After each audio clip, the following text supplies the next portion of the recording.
Welcome to Noodles for Lunch, the series where I roll for some noodles for lunch. Brought to you by your friends at Roll for Noodles, inspired by Adventures in Ardia's Roll for Sandwich. Let's get started with our Roll for Noodle shape. That's a 4 for TJ Squiggles. Next up is our Roll for Sauce. That's a 2 for whatever's open in my fridge. Now we'll roll for veggies. That's a 1 for none and an 8 for zucchini. Next up is the protein roll. Another 8 for salmon. Now let's roll for our D20 Pastability. That's a 16 for Kewpie Mayo. And finally, we'll roll for Finishing Touch. And that's a 7 for Sesame Seeds. And here's a quick recap of our roll.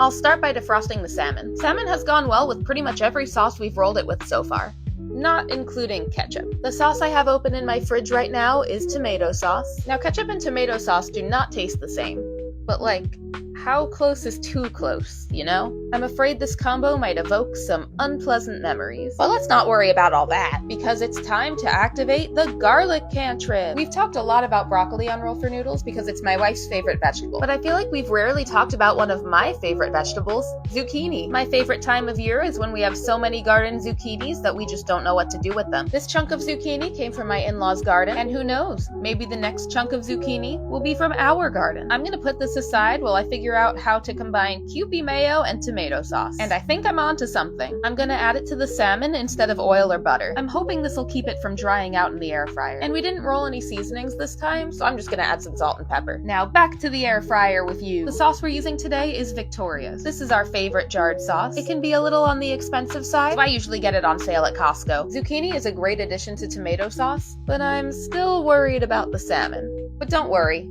I think I have a trick up my sleeve. Now, if you don't already know that TJ Squiggles means Trader Joe's Squiggly Noodles, then you're a fake fan. Sorry, I don't make the rules. I'm just kidding. These flat, wide noodles are great for making spicy noodles, but I never would have thought to put them in tomato sauce. I wasn't really sure what to do with it, so I just decided to cook it similarly to how I would cook buldak. Now, about that thing up my sleeve. Hold on, let me just... There it is. And before you say anything, this was also open in my fridge, so I say it's fair game. Sorry, I do make the rules. Anyway, let's get this all plated, or bowled.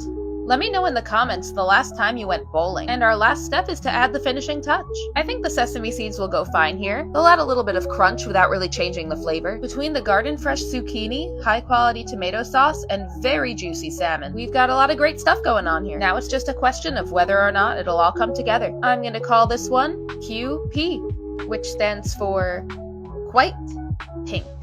All right, let's give this a try. Except for that one piece. Cheers.